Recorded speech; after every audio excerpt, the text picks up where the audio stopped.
আপনি শুয়ে রয়েছেন রাতের বেলা, বালিশে মাথা লাগাইছেন, ঘুম আসে না, এই অভিযোগ আসেনি সবার? ঘুম আসে না, ঘুম আসবে কিভাবে?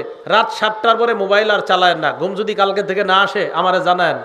7টার পরে আর মোবাইল চালায়েন না, এটা আলমারিতে উঠায় রাখেন। এরপরে আপনি দেখেন ঘুম না আসা উপায় আছে কিনা। 7টার পরে আপনি একটু বই দেখবেন, বৈশা বৈশা একটু মনে করেন একটা ভালো কিতাব দেখলেন, হাদিসের কিতাব, কোরআনের কিতাব দেখলেন, ইবলিস আইসা পা টিপবে, ঘুমা ঘুমা ঘুমা। আপনার ঘুম না আসা উপায় নেই। রাতের বেলা আপনি মোবাইল সরায়া দেন, বিছানায় মাথা লাগাইলেন, ঘুম আসে না, আঙ্গুলের কড়া গনতে থাকে, আর 100 বার পড়েন সুবহানাল্লাহ, পড়েন সুবহানাল্লাহ। আল্লাহ নবী সাহাবাদেরকে বলেন, আয়াজিজু আহাদুকুম আইয়াকসিবা, তোমাদের কেউ কি আছো সক্ষম নাকি অক্ষম? সাহাবারা কয়, হুজুর কি অক্ষম? আইয়াকসিবা আলফা হাসানা, তোমাদের মধ্যে আয়াজিজু আহাদুকুম, তোমাদের কেউ কি অক্ষম? আলফা হাসানা, আইয়াকসিবা আলফা হাসানা, তোমাদের কেউ কি অক্ষম 1000 নেকি কামাই করতে? কি কেউ অক্ষম? সাহাবারা কয়, হুজুর এটা কি কইলেন আপনি? 1000 নেকি কি পারমু আমরা কামাই করতে খুব সহজে? নবীজি কয়, আমি এমন এক সিস্টেম শিখাই দেবো, যেই সিস্টেম অবলম্বন করলে 1000 নেকি নিমিষেই তোমরা কামাই করতে পারবা। সাহাবারা বললেন, হুজুর কি আমল? আল্লাহ নবী কয়, ইউসাব্বিহু মিআতা তাসবিহা, 100 বার সুবহানাল্লাহ পড়ো, ইউকতাবু লাহু আলফু হাসানা, তার আমল নামায় আল্লাহ পাকের পক্ষ থেকে 1000 নেকি লিপিবদ্ধ হয়ে যায়। শুয়ে শুয়ে সুবহানাল্লাহ পড়েন 1000 বার। এবার আল্লাহ নবী বলেন, যদি তোমার 1000 নেকি লেখা না হয় তোমার জীবন থেকে, আনহু অথবা ইউহাত্তু আনহু আলফু খতিআত, তোমার জীবন থেকে 1000 গুনাহ ঝরে পড়ে মুছে যায়। কয়শো বার সুবহানাল্লাহ? 100 বার। কয়শো বার সুবহানাল্লাহ? 100 বার।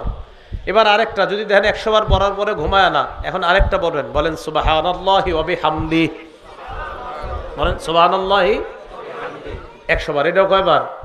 আল্লাহ নবী বলেন সুবহানাল্লাহি ওয়া বিহামদিহি, বাস এতটুকুই তুমি 100 বার পড়লা, গফিরাত খাতায়া ওয়া ইন কানাত মিসলা জাবাদিল বাহরি, সমুদ্রের ফেনা পরিমাণ গুনাহ যদি হয় তোমার গুনাহ মাফ।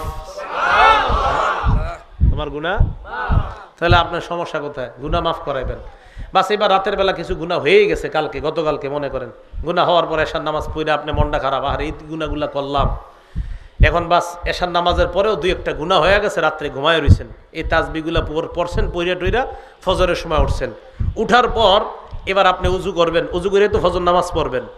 তিরমিজি শরীফের 2 নম্বর হাদিস, আজকে থেকে মনে রাখবেন, মা বোনরাও সবাই, নারী পুরুষ সবাই, রাসূল আকরাম সাল্লাল্লাহু আলাইহি সাল্লাম বলেন, ইজা তাওয়াদ্দা আল আব্দুল মুসলিমু আও ইল মুমিনু, কোনো মুসলমান যখন ওযু করে, কোনো মুমিন যখন ওযু করে, ফাগাসালা ওয়াজহা, চেহারা যখন ধৌত করে, খরাজা মিন ওয়াজহিহি কুল্লু খতিআতিন নাযারা ইলাইহা বিআইনাইহি মাআল মাই আও মা আখিরি কতরিল মা।